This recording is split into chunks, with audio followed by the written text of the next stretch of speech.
ऐकलत का? मधुराज रेसिपीला सबस्क्राइब करताना घंटी पण वाजवा, म्हणजे जेव्हा माझ्या रेसिपीज ऑनलाईन येतील तेव्हा तुमच्या फोनची ही घंटी वाजेल. टिंग टिंग. नमस्कार, मी मधुरा. मधुराज रेसिपी मराठीमध्ये तुम्हा सगळ्यांचं खूप खूप खूप मनापासून स्वागत.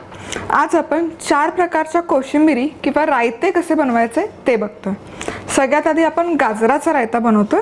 तर त्यासाठी इथे बाउलमध्ये मी साधारण एक अर्धा कप दही घेतलेला आहे. दह्यामध्ये आपण टाकणार आहोत सैंधव मीठ, पाव चमचा चाट मसाला, थोडीशी पिठी साखर. चाट मसाला आणि सैंधव मीठमध्ये मिठाचं प्रमाण असतंच, त्यामुळे ॲडिशनल मीठ नाही घालायचं. आणि बारीक चिरलेली हिरवी मिरची. आता हे व्यवस्थित असं मिसळून घेऊयात, फेटून घेऊयात. दह्याच्या ज्या गुठळ्या असतात त्या आपल्याला काढून घ्यायच्यात. बेसिकली दही व्यवस्थित फेटून झालं की यामध्ये हे किसलेलं गाजर घालायचं. थोडंसं आपण गार्निशसाठी ठेवूयात आणि बारीक चिरलेली कोथिंबीर. आता हे दह्यामध्ये व्यवस्थित मिसळून घ्यायचं. चला, आता हे सगळं व्यवस्थित मिसळून झालं की आपण याला फोडणी देणार आहोत. तर तडक्यासाठी तेल गरम करून घ्यायचं. यामध्ये अर्धा चमचा मोहरी, अर्धा चमचा जिरं, चिमूटभर हिंग, कढीपत्ता आणि हिरवी मिरची. मस्त अशी खमंग फोडणी करून घ्यायची. आणि आता हा चुरचुरीत तडका किंवा चुरचुरीत फोडणी या रायत्यावर घालून घ्या. मस्त आणि मिक्स करायचं. आणि आता आपला सगळ्यात पहिला म्हणजे गाजराचा रायता बनवून तयार आहे. आता आपण कांदा आणि टोमॅटोची कोशिंबीर करणार आहोत. तर इथे बाउलमध्ये अर्थातच दही आहे, साधारण 1 कपभर दही आहे. त्यामध्ये आपण टाकतो लाल तिखट, पिठी साखर, मीठ, अगदी थोडीशी बारीक चिरलेली हिरवी मिरची, अगदी थोडी चिमूटभर. आणि हे व्यवस्थित मिसळून घेऊयात. हे व्यवस्थित असं मिसळून झालं की यामध्ये बारीक चिरलेला कांदा घालायचा.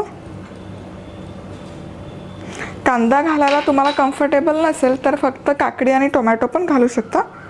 बारीक चिरलेली काकडी, टोमॅटो आणि खूप सारी कोथिंबीर. मिसळून घेऊयात. आणि यामध्येच आपल्याला 1 चमचाभर भाजलेला शेंगदाण्याचा कूट घालायचा. सगळं व्यवस्थित मिसळून घ्यायचं.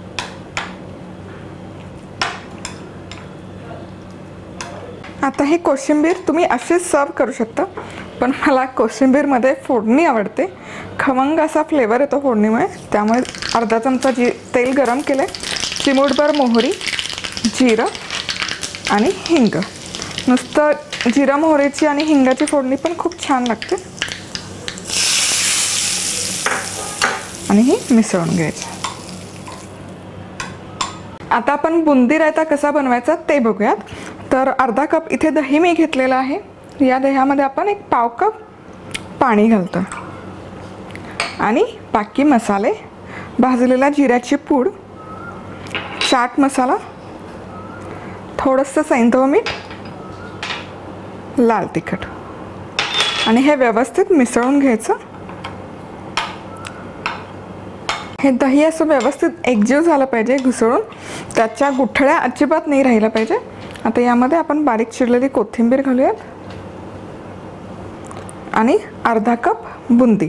तर ही प्लेन बुंदी आहे, ही घालायची. आता तुम्हाला हवं असेल तर हे दही तुम्ही थोडं घट्टसर ठेवा.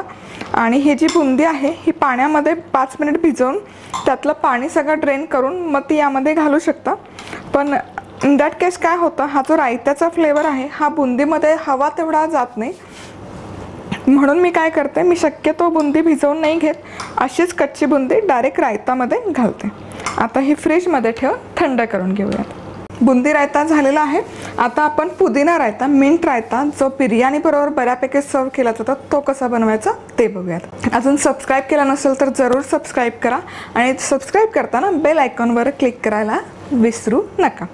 तर मिंट रायता बनवण्यासाठी अर्थातच आपल्याला सगळ्यात आधी मिक्सरचं भांडं घ्यायचं आहे.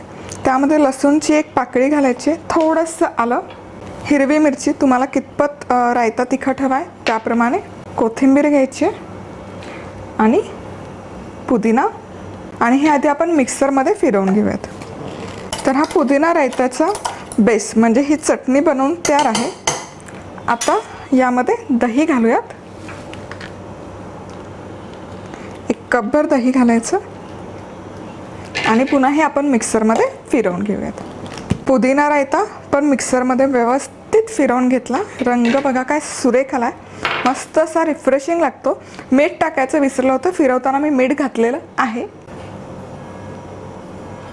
रंग खूप सुरेख येतो आणि त्याचं टेक्स्चर मस्त असं क्रीमी होतं. बिर्याणी, चिकन बिर्याणी, व्हेज बिर्याणी, कुठल्याही बिर्याणी बरोबर हा रायता जबरदस्त लागतो. तर बुंदी रायता, मिंट रायता, टोमॅटो आणि कांदा रायता, गाजर रायता, हे 4ही रायते बनवून तयार आहेत. नक्की बनवून बघा. बनवून पाहिले तर फोटो काढा आणि मला पाठवायला विसरू नका. तर आज वेळात वेळ काढून तुम्ही ही रेसिपी पाहिल्याबद्दल तुम्हा सगळ्यांचे खूप खूप खूप मनापासून धन्यवाद. पुन्हा भेटूयात अशाच एका छानशा रेसिपीवर. तोपर्यंत मस्त राहा, खुश राहा, आनंदी राहा आणि सगळ्यात महत्त्वाचं खात राहा.